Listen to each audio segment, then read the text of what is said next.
আমি আপনাদেরকে ছোট্ট একটা টপিক্সের উপরে দুইটা কথা বলি। আপনারা বলেন তো দেখি, নিজেদের ছোট্ট জীবনে যা দেখলেন ছোট থেকে এ পর্যন্ত, বলুন তো দেখি তাতে দিন যত গড়তেছে আমাদের সমাজ, ফ্যামিলি, দেশ এবং দুনিয়া শান্ত হচ্ছে না অশান্ত হচ্ছে? অশান্ত হচ্ছে। দিন যত গড়তেছে ততই আমাদের সমাজে অপরাধের প্রবণতা বলেন বাড়তেছে। অপরাধ এমনটাই বেড়ে চলছে যে এখন কোনো মানুষের জীবন নিজের ঘরেও নিরাপত্তায় নেই, নিজের কর্মস্থলে নিরাপদ না, নিজের বেডরুমও নিজের জন্য নিরাপদ না। এই তো গত সপ্তাহে টাঙ্গিসের নাটোরে একটা হাসপাতালের পরিচালক, উনি আবার বিএমএরও, বাংলাদেশ মেডিকেল অ্যাসোসিয়েশনেরও উনি একজন কর্মকর্তা ছিলেন। নিজ হাসপাতালের নিজের কক্ষে উনি নিহত হলেন, গলা কাটা লাশ তার বের করলেন। হাসপাতালও তার যে রুম থেকে তার গলা কাটা লাশ বের করলো সেই রুমটা তার নিজের আরামের। শুধু কি তাই না, আমরা তো এখন থেকে 10 বছর আগেও বাংলাদেশে, 15 বছর আগে বাংলাদেশে খুনাখুনি হয়েছে, কিন্তু ইমাম খুন, মুয়াজ্জিন খুন, খতিব খুন, এই জাতীয় শব্দ আমরা 10 বছর আগেও বাংলাদেশে শুনি নাই। কথা বলেন না কেন? এখন এই কথাটাও শোনা যায় না? যায় না? এই কথাটাও এখন শোনা যায়। খতিব খুন, ইমাম খুন, মুয়াজ্জিন খুন। শুধু কি তাই, গভীরভাবে লক্ষ্য করলে দেখা যায় যেই পিতা আর মাতা এই পৃথিবীতে সন্তান আগমনের আল্লাহ পাক রব্বুল আলামিন সবচাইতে বড় মাধ্যম হিসাবে আল্লাহ তাআলা গ্রহণ করেছেন পিতামাতা। যে মা নিজের সন্তানকে নিজ পেটে 7 মাস, 8 মাস, 10 মাস, সর্বোচ্চ 2.5 বছর পর্যন্ত তার পেটে বহন করেন, কোরআনে হাকিমে আল্লাহ বলেন ওয়া হামলুহু ওয়া ফিসালুহু 30 শাহরা। যদিও আমাদের দেশে স্বাভাবিকভাবে 8 মাস, 9 মাস, 10 মাসেই বাচ্চা হয়, কিন্তু আল্লাহর কোরআনে বলেছেন একটা বাচ্চা তার মায়ের মাসে সর্বাধিক 30 মাস থাকতে পারে। 30 মাস কয় বছর? 2.5 বছর। কেউ যদি জিজ্ঞাসা করেন পৃথিবীর কোনো সন্তান কি তার মায়ের 2.5 বছর ছিল মায়ের পেটে? হ্যাঁ ছিল, পৃথিবীর ইতিহাসে আছে। যেই মা নিজের জীবনের ঝুঁকি নিয়ে জীবন মরণ সন্ধিক্ষণে দাঁড়িয়ে সন্তানকে প্রসব করে, সেই মায়ের কাছেও আজকে সন্তানের জীবন নিরাপদ না। আপনারা ইতিমধ্যে জেনেছেন কুড়িগ্রামে কিছু সম্পদের মোহে যুবতী এক মেয়েকে রাত্রি 3টা বাজে জন্মদাতা বাবা, গর্ভধারিণী মা এবং চাচি 3 জনে মিলে রাত্রি 3টায় অতর্কিত ঘুম থেকে জাগায়া ওই প্রতিপক্ষকে ঘায়েল করার জন্য গভীর রাত্রে তাদের জমির ভিতরে নিয়ে নিজের মেয়েকে নির্মমভাবে হত্যা করে ফেলে আসে।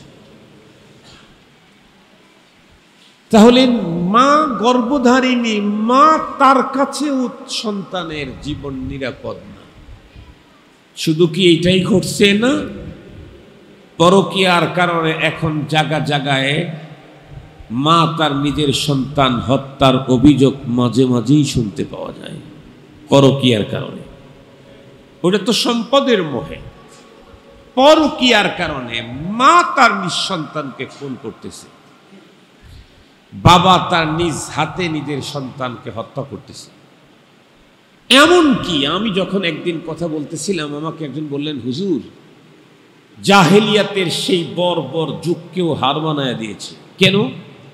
জাহেলির যুগে বাবা কর্তৃক জীবিত মেয়েকে কবর দেওয়ার ইতিহাস থাকলেও মেয়ে কর্তৃক বাবাকে নির্মমভাবে খুন করার ইতিহাস মনে হয় নাই। উনি আমাকে বলতেছিলেন এই যুগটা এত বড় ভয়ঙ্কর বর্বর হয়েছে, ঢাকার সাভারেই তো একজন মেয়ে কর্তৃক তার বাবা নির্মমভাবে খুন হলো। বাবাকে হত্যা করার পরে বাবার নিথুর দেহ যখন পড়ে আছে তখন সে ভিডিও করতেছে, বাবার নিথুর দেহের ভিতরে এভাবে সজোরে ছুরি ঢুকাইতেছে, কচ কচ করে বাবার দেহের ভিতরে ছুরি ঢুকতেছে আর বাজে বাজে কথা বলতেছে। নিজের ঔরসজাত সন্তান, কন্যা সন্তান মেয়ে। তাহলে বলাই যেতে পারে আজকে সন্তানের হাতে বাবার মার জীবন নিরাপদ না। সন্তান কর্তৃক মা আর বাবা হত্যার ঘটনা শুধুই সাভারেই ঘটে নাই, অহরহ মাঝে মাঝেই শোনা যাচ্ছে। তাহলে বাবা মার কাছে সন্তানের জীবন যেমন অনিরাপদ, সন্তানের কাছে পিতামাতার জীবন অনিরাপদ। স্বামী কর্তৃক স্ত্রী হত্যা তো অনেক আগের থেকেই আছে, স্ত্রী কর্তৃক স্বামী হত্যা এটাও মাঝে মাঝে এখন শোনা যাচ্ছে। ভাই কর্তৃক ভাই হত্যা, ভাইয়ের হাতে বোন হত্যা, লাঞ্ছিত, এমনকি ইজ্জত সম্ভ্রম লুণ্ঠিত, এমনও হচ্ছে। তার মানেই হচ্ছে আজকের পৃথিবী বিলখুসুস আমাদের দেশটা অপরাধ আর অপরাধে ছেয়ে গেছে। এই অপরাধ মুক্ত দেশ যদি কেউ গড়তে চায়, সমাজ যদি কেউ গড়তে চায়, তাহলে তার জন্য করণীয় কি? এই অবস্থাতে তো আসলে একজন মানুষের জীবন, পুরো জাতি চলতে পারে না। মার কাছে যদি মেয়ের জীবন নিরাপদ না হয় তাহলে আমি নিরাপত্তা পাবো কোথায়? স্ত্রীর ঘরে যদি স্বামী তার জীবন অনিরাপদ হয় তাহলে স্বামী বেচারা শান্তির সন্ধানে নিরাপত্তার জন্য যাবে কার কাছে? মুহতারাম হাজিরিন, দিন যত গড়তে থাকবে এই পৃথিবীর অপরাধ প্রবণতা ততই বাড়তে থাকবে। পৃথিবী এবং বিশ্ব অশান্ত হয়ে যাবে। অশান্তের দাবানল এমনভাবে ছড়িয়ে পড়েছে, আগামী দিনে তা তীব্র থেকে তীব্রতর হবে। এমত অবস্থায় আমাদের দেশ তথা সমাজ, ফ্যামিলিকে অপরাধ মুক্ত করতে চাইলে একটা মেডিসিন যদি আমরা বাবা থেকে শুরু করে, দাদা থেকে শুরু করে ফ্যামিলির প্রত্যেকটি মানুষ একটা মেডিসিন যদি সেবন করতে পারি তাহলে ওই ফ্যামিলিটা হবে 100% নিরাপদ। ওই মেডিসিন যদি সমাজের লোক সেবন করে তাহলে সেই সমাজ হবে অপরাধ মুক্ত, নিরাপদ। ওই মেডিসিনটা যদি একটা রাষ্ট্রের মানুষ সেবন করে, গ্রহণ করে, এই মেডিসিনটা যদি নেয় তাহলে পুরা রাষ্ট্র হবে অপরাধ মুক্ত, নিরাপদ, সুখের নীড়। সেই মেডিসিনের নামটা হচ্ছে তাকওয়া আর খোদা ভীতি। সে মেডিসিনের নাম কি বলেন? তাকওয়া আর খোদা ভীতি। খোদা ভীতি এমনই এক মেডিসিন, যেই মেডিসিন কোনো মানুষের ভিতরে ঢোকা মাত্র সে ভয়ঙ্কর অপরাধী মুহূর্তের মধ্যে একদম 100% মিয়াওয়া জিয়াদা চেঞ্জিং চলে আসে। যেই মানুষটা ছিল একসময় মানুষের রক্ত পিপাসু, সেই মানুষটার ভিতরে যদি খোদা ভীতি ঢুকে পড়ে তাহলে সেই লোক এখন অন্যের জন্য নিজের রক্ত দেওয়াকে নিজের নেশার পেশায় পরিবর্তন করে ফেলে।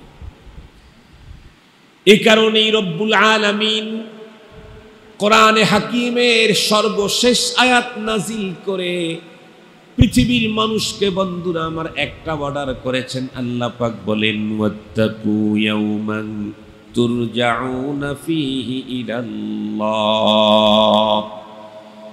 ভালো করে বুঝবেন, আমি যে আয়াতে কারিমা তেলাওয়াত করছি, মুফাসসিরিনে কেরাম লেখেন এই আয়াতে কারিমা নাজিল হওয়ার পরে আর দ্বিতীয় কোনো আয়াতে কারিমা দুনিয়াতে আল্লাহ পাক বিধি বিধানের নাজিল করেন নাই।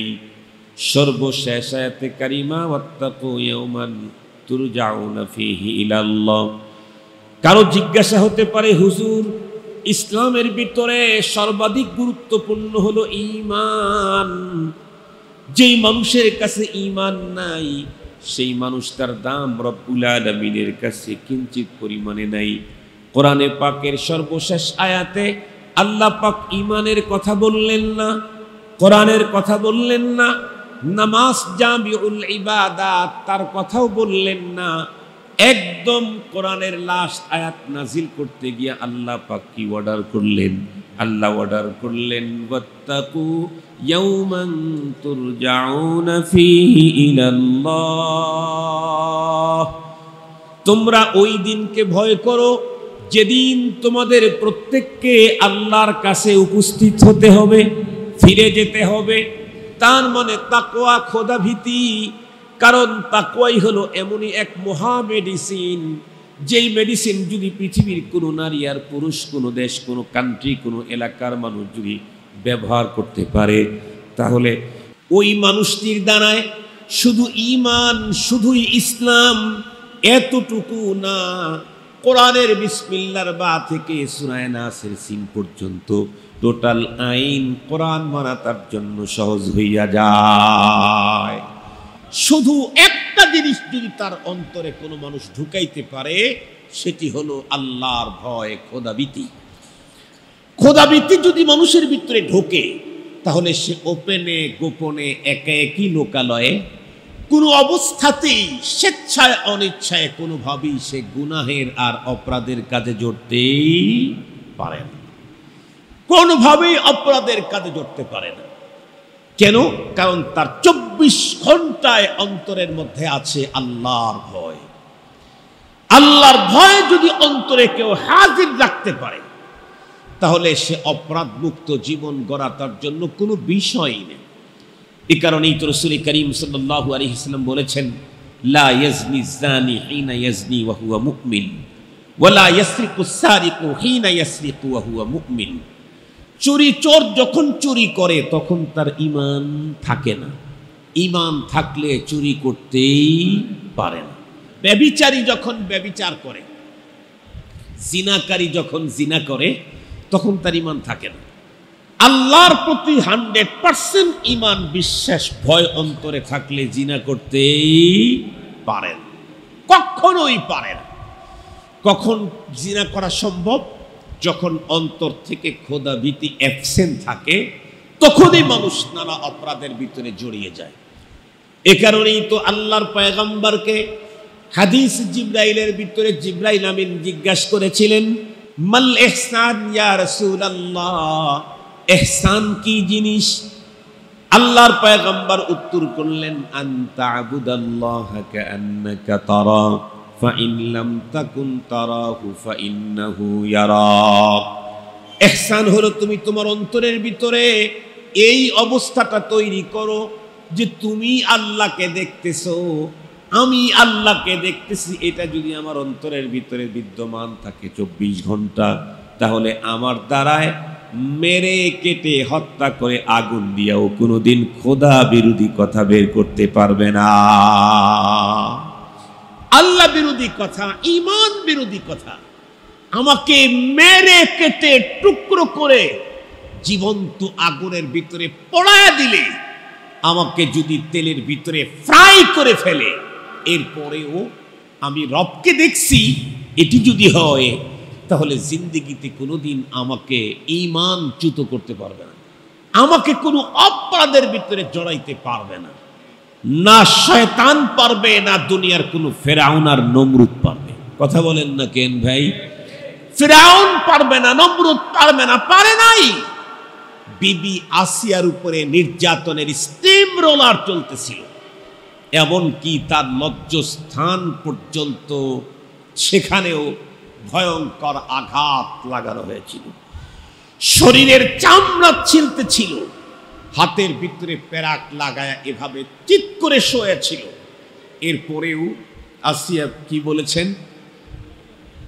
রব্বি বিনিলি বাইতান, ইয়া আল্লাহ তুমি আমার জন্য একটা ঘর বানাও জান্নাতের ভিতরে, এটা তোমার কাছে চাই।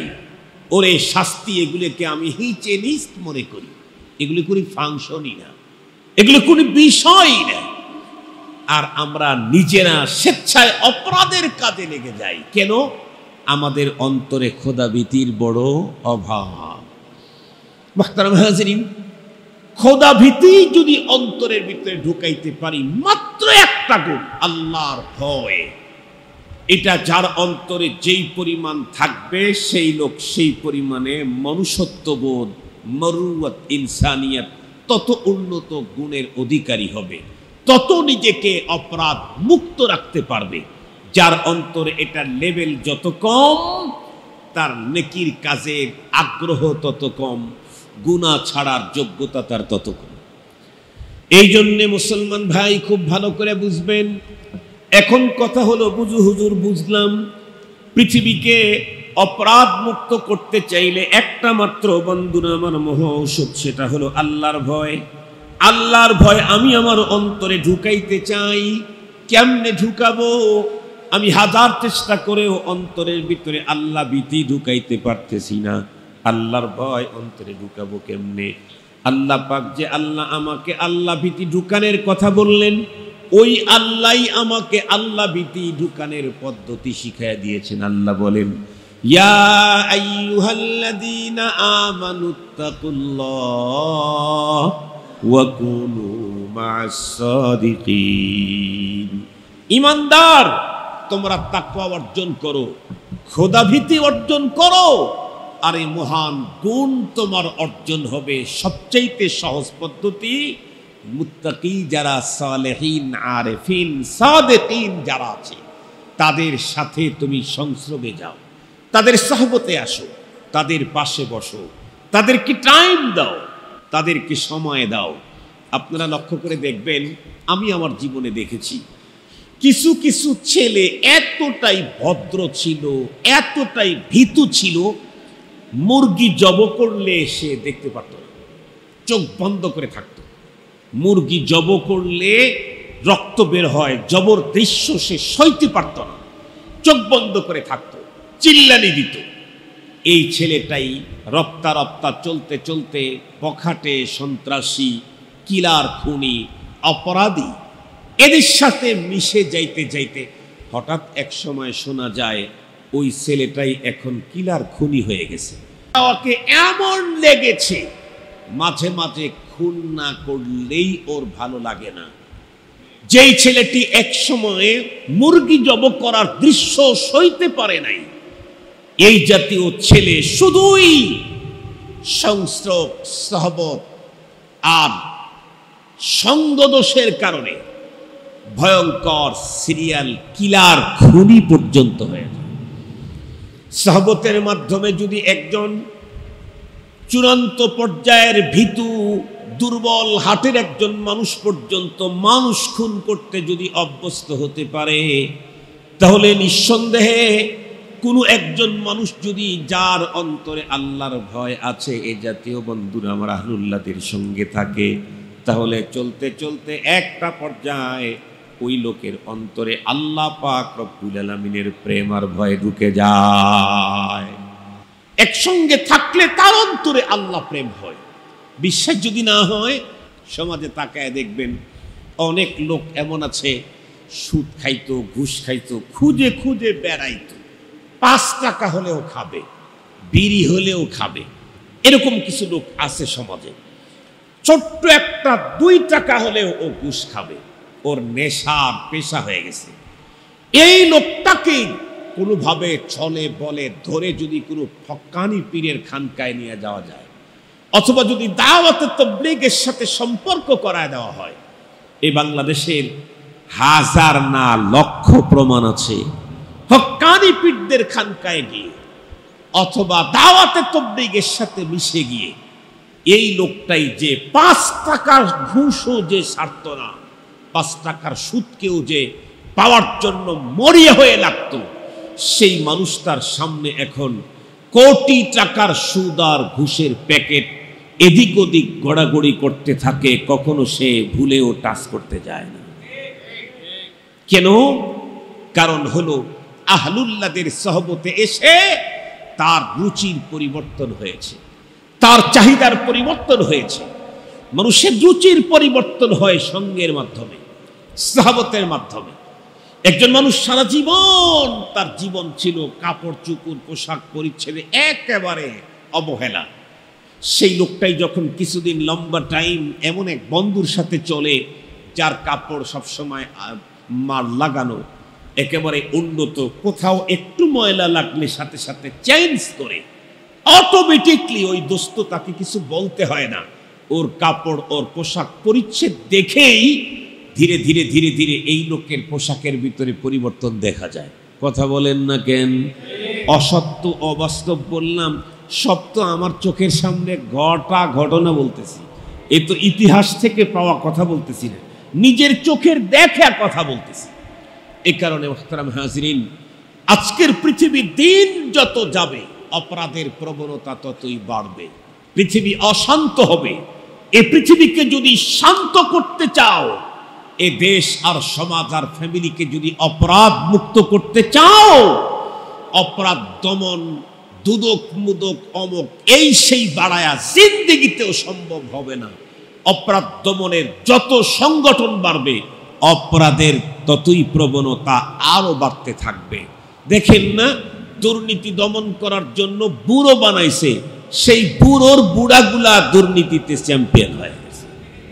কথা বলেন না কেন? কথা বলেন না কেন?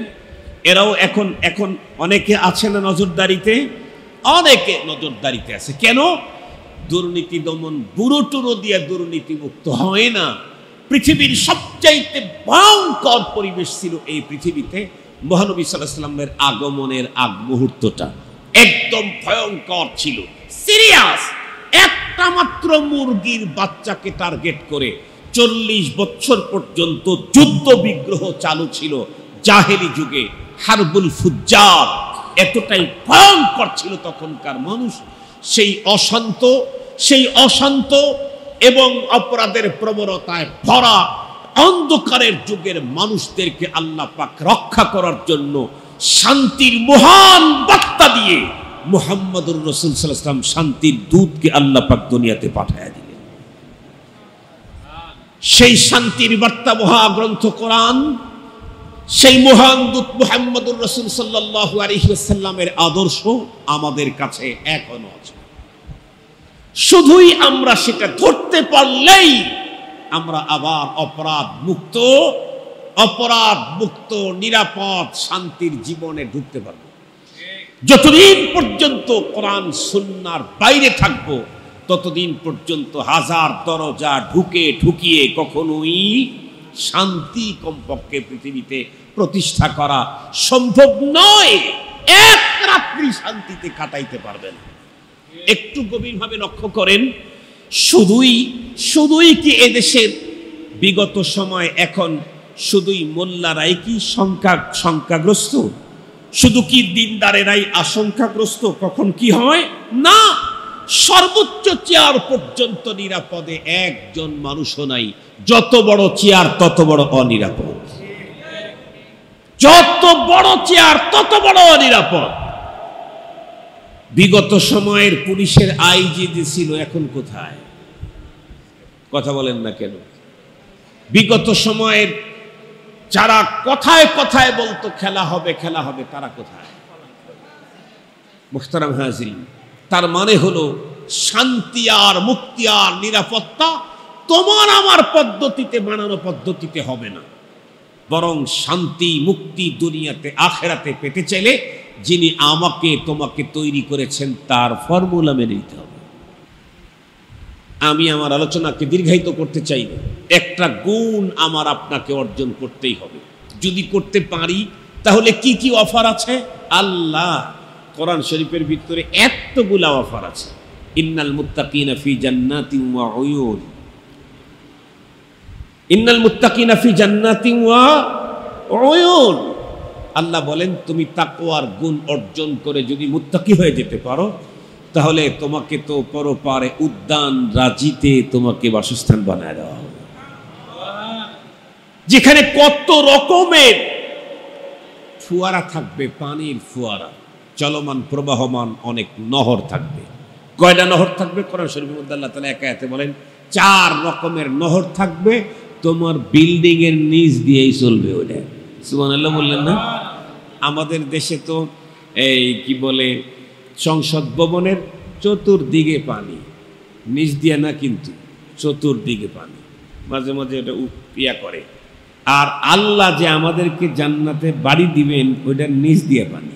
সুবহানাল্লাহ বললেন না? যে চতুর্দিকে পানি থাকলে যদি এত মজা লাগে, নিচ দিয়েও পানি চতুর্দিকেও পানি, মাঝখানে থাকবে ঘর, কেমন লাগবে?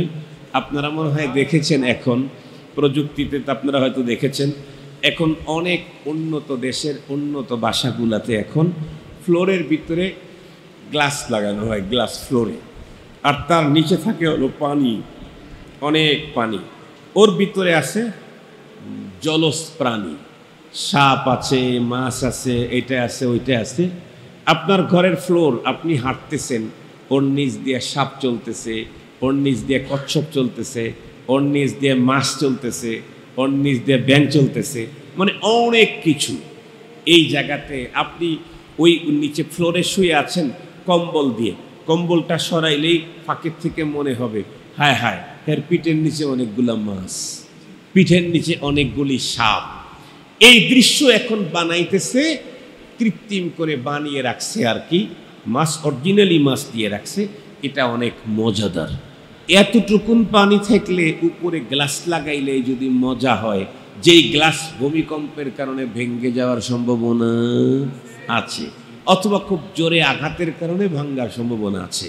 তো রব্বুল আলামিন মুত্তাকি যারা হবে দুনিয়াতে, তাদের জন্য রব পরপারে যে বাড়িটা থাকতে দিবেন, সেই বাড়িটা হবে হলো নিচে কত গভীর পানি থাকবে, আর সে পানিগুলি প্রবাহমান নহর থাকবে 4 রকমের, দুধের থাকবে, মধুর থাকবে, শরাবের থাকবে। শরাবের দুনিয়াতে যুবক ছোটখাটো বোতল নিয়ে পালায়া পালায়া খাওয়া লাগে, হ্যাঁ, যেই বোতল খাইলে লুঙ্গি খুলে যায়, কথা কইতে থাকলে মুখ মানে চেঞ্জ হয়ে যায়, শব্দ চেঞ্জ হয়ে যায়, মা কেউ চেনা যায় না, বউ কেউ চেনা যায় না। এটা খাওয়ার জন্য পাগল থাকো, দুনিয়াতে তাকওয়ার গুণ অর্জন করো, তোমাকে শরাবের সমুদ্র দেওয়া হবে, শরাবের সমুদ্র দেওয়া হবে। তুমি সুইমিং বানাইবা, সুইমিং, শরাবের আল্লাহ তাআলা নহর দান করবে, আর সেইগুলা এক এক ঢোকে মনে হয় যেন পুরা জীবন এবং যৌবন রিফ্রেশ হতে থাকে। সুবহানাল্লাহ বললেন না? যে ওই শরাবের এক একটা ঢোকে জীবন আর যৌবন তখন রিফ্রেশ হতে থাকবে। শর্ত হলো আমাকে কি হইতে হবে? যেন মুত্তাকি হতে হবে, জামে তাকওয়া আমাকে পান করতে হবে। আল্লাহ পাক আমাদের সকলকে, আর এই তাকওয়া আর খোদাভীতির এটা পাওয়া যাবে সবচেয়ে সহজ পদ্ধতি হলো আহলুল্লাহ হযরত উলামায়ে কেরামের সহবতে, তাদের কাছে আসা, তাদের পাশে বসা। দেখবেন আপনিও মোল্লা বাড়ির ছেলে, আপনার ভাইও মোল্লা বাড়ির ছেলে, আপনিও কলেজে পড়েছেন, আপনার ভাইও কলেজে পড়েছে। আপনি মাঝে মাঝে তবলিগে আসেন, মাঝে মাঝে ওয়াজ শোনেন, মাঝে মাঝে জুমার নামাজ যান, এই কারণে আপনার মাথায় টুপি আছে, আপনার মুখে দাঁড়িয়ে আছে।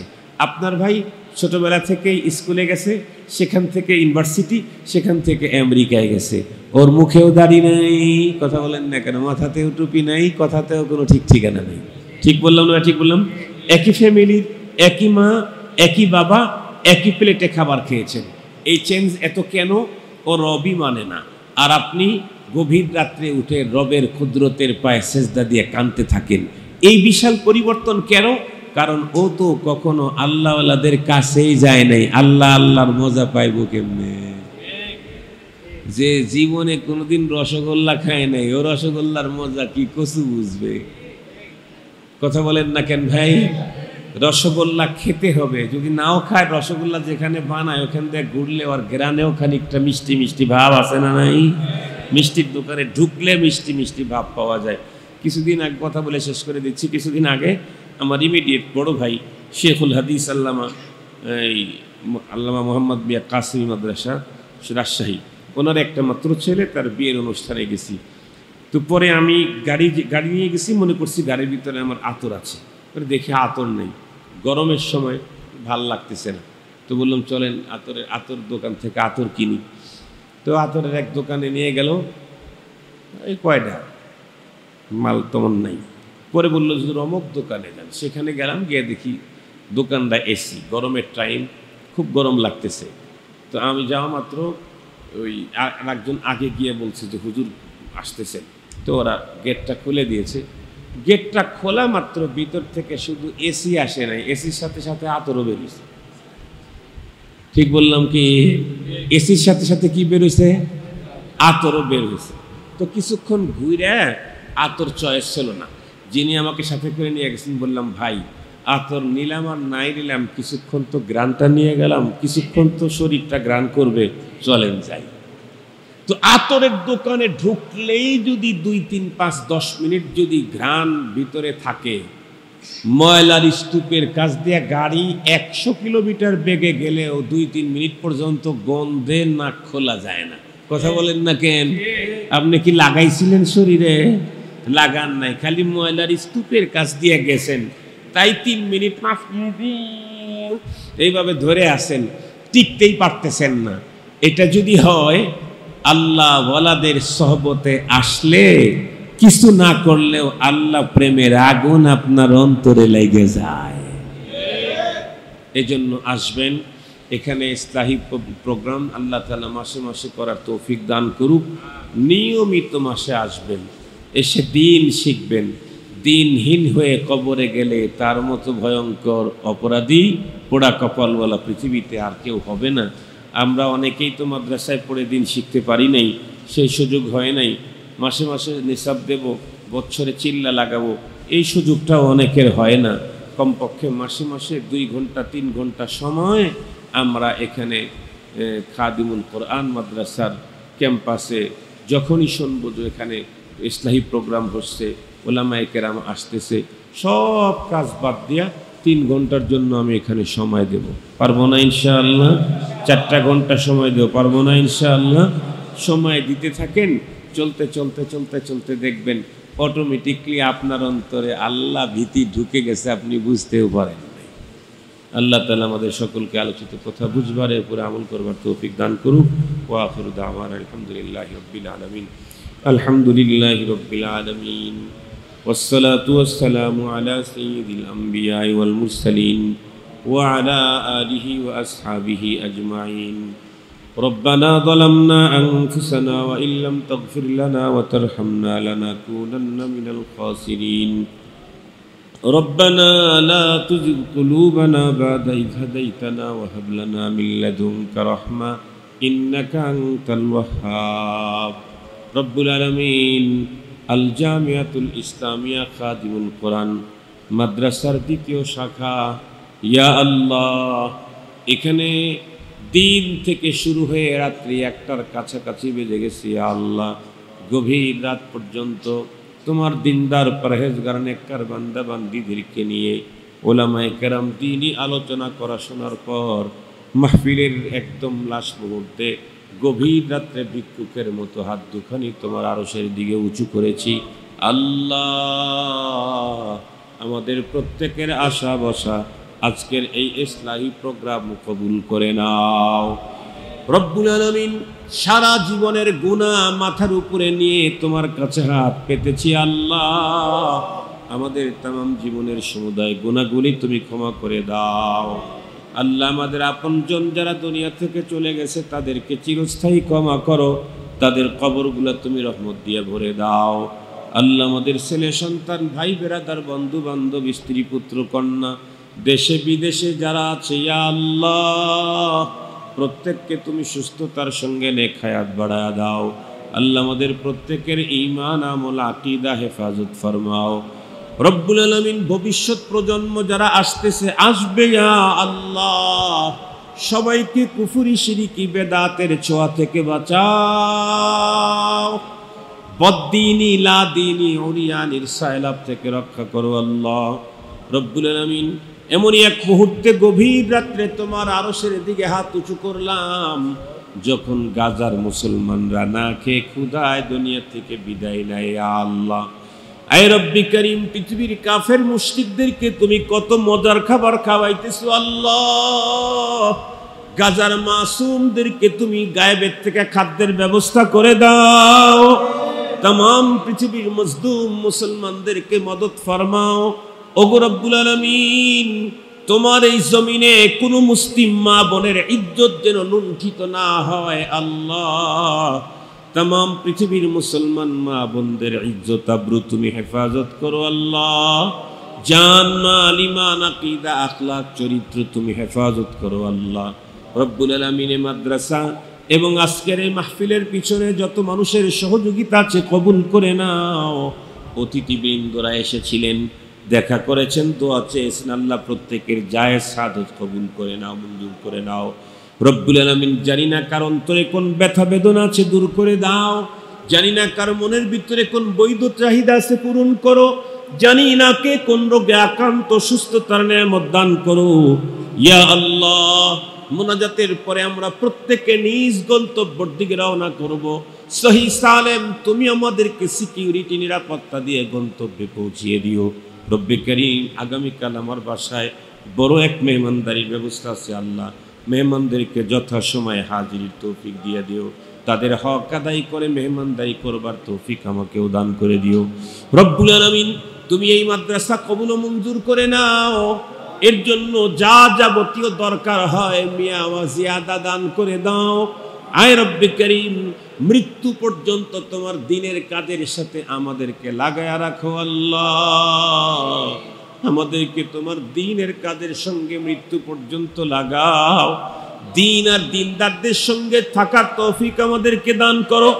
কোরআন আর কোরআনওয়ালাদের সঙ্গে আমাদেরকে থাকার তৌফিক দান করে দাও। মরণের পরে কবরের ভিতরে কোরআনকে আমাদের পাহারাদার বানায়া দাও। তোমার আদালতে কোরআন আমাদের জন্য সুপারিশকারী হিসেবে কবুল করে নাও। রব্বুল আলামিন, আরো একখানা আবেদন তোমার কাছে আল্লাহ।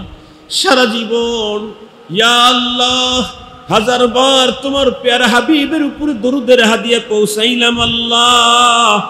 এখনো পর্যন্ত অনেকেই তোমার হাবিবের চেহারা দেখার সুযোগ হয় নাই আল্লাহ। গভীর রাত্রে তোমার কাছে আমাদের চাওয়া, কোনো এক রাত্রে স্বপ্ন যোগে তোমার হাবিবের নুরানি চেহারাখানা আমাদেরকে দেখায়া দাও আল্লাহ।